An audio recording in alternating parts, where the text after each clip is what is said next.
March 29th, 9:45. Northern Germany. A cold wind blows across a pine forest west of Osnabrück. The ground is soft from thawing snow, and the air carries the faint smell of fuel and smoke, but not from any nearby village. A column of U.S. Army trucks from the 2nd Armored Division rumbles down a narrow dirt road, engines echoing through the trees. The war is nearly over, or so everyone says. But Lieutenant James "Jimmy" Donnelly, a 24-year-old platoon leader from Ohio, doesn't believe it yet. Too many ambushes, too many mines. He scans the tree line from his Jeep, carbine resting across his lap. The convoy halts suddenly. Up ahead, the point squad waves him forward. "Lieutenant, you better come see this." Donnelly steps out, boots crunching over damp needles and mud. The men have found something. A chain-link gate half concealed by branches and camouflage netting. Behind it, a path leads deeper into the forest, strangely flat, the ground marked with tire grooves and oil stains. He signals 2 men forward. "Cut it open." They push through, weapons ready, moving cautiously down the lane. The trees thin, and then the forest opens into a clearing that makes them all stop dead. Spread across the clearing are long concrete strips, perfectly smooth, covered with branches and camouflage tarps. Along the edges sit what look like bunkers, but too narrow, too clean. Donnelly walks closer, brushing aside debris. The structure isn't a bunker at all. It's a hangar, hidden, half buried in the hillside.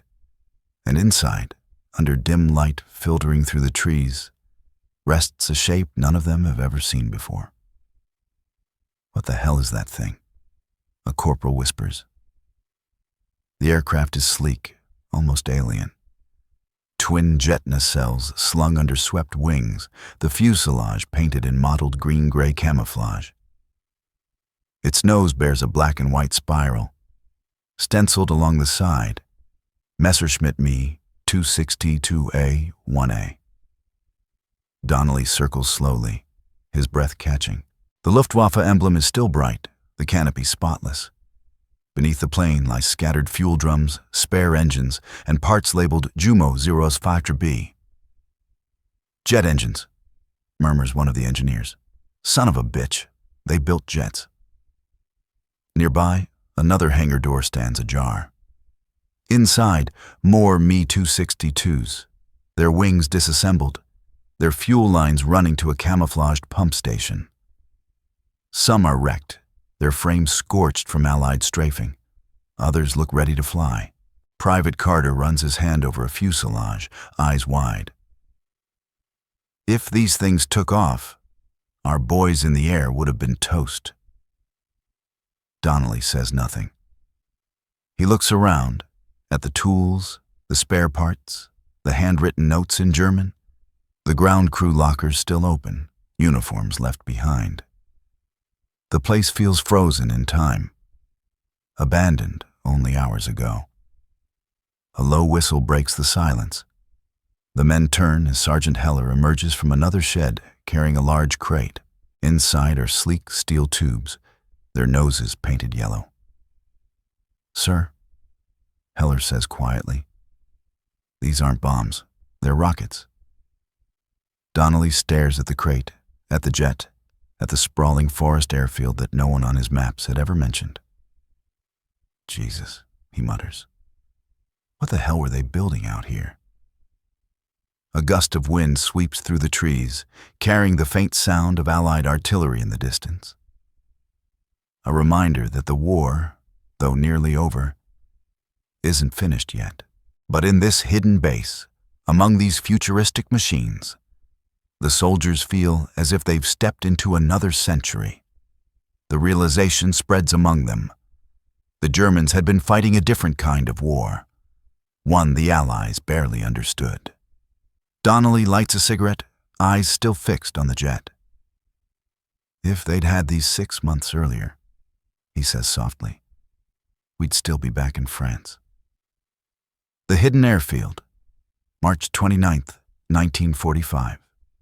Afternoon. The forest feels unnaturally quiet. No birds, no wind. Only the faint hum of engines cooling under steel cowls.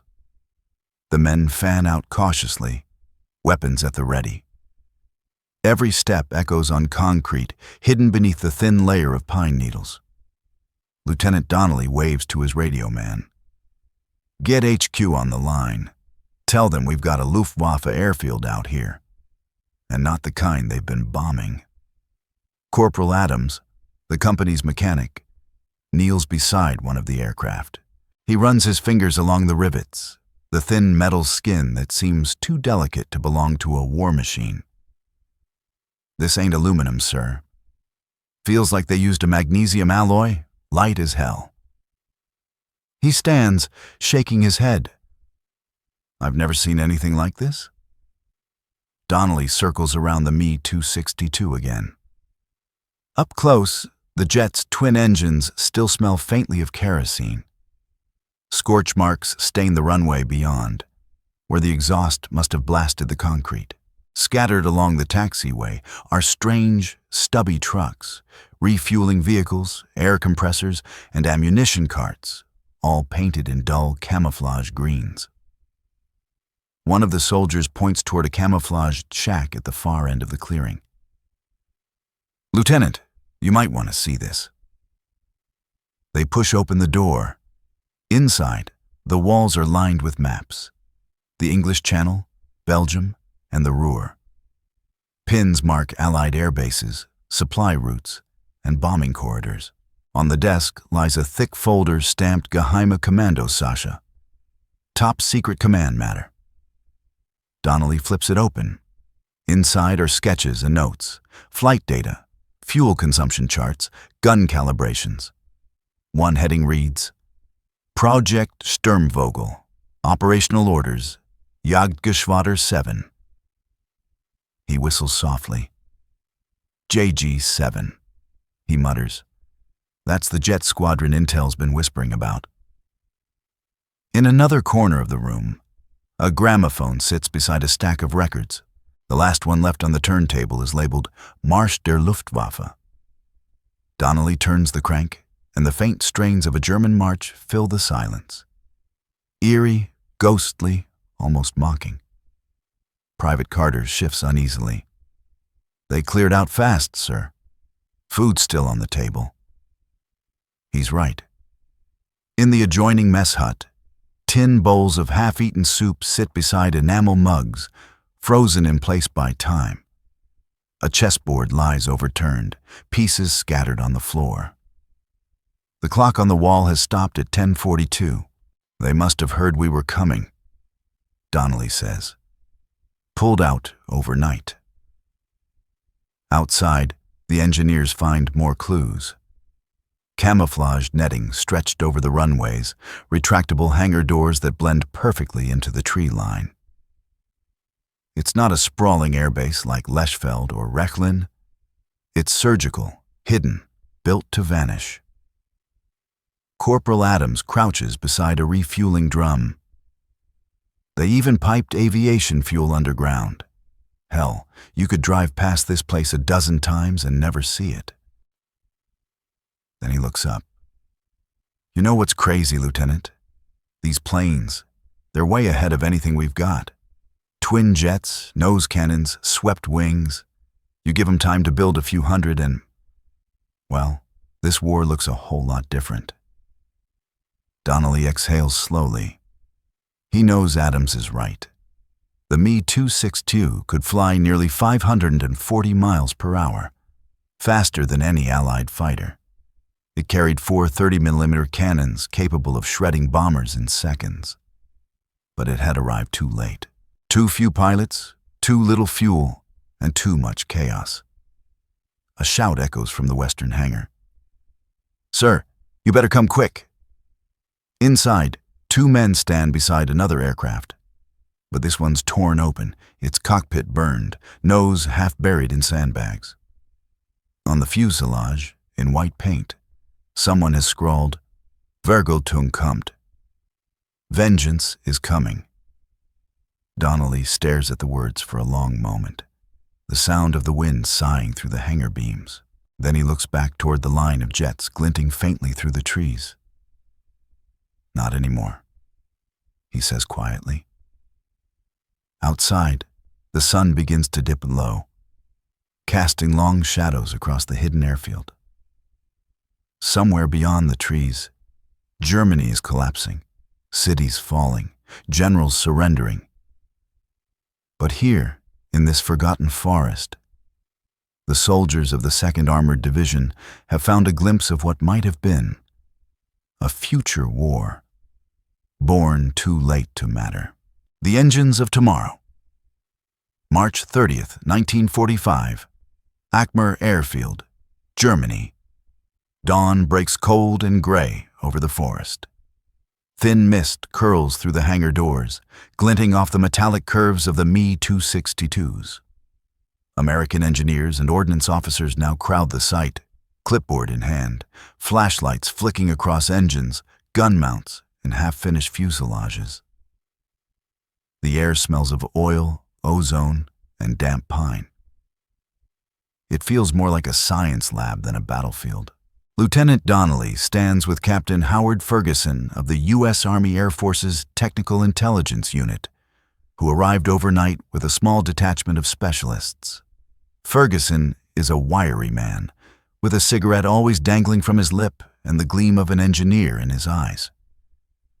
He runs a hand over the nacelle of a Jumo 04 jet engine, whistling softly. You know what this is, Lieutenant? This is 20 years ahead of us.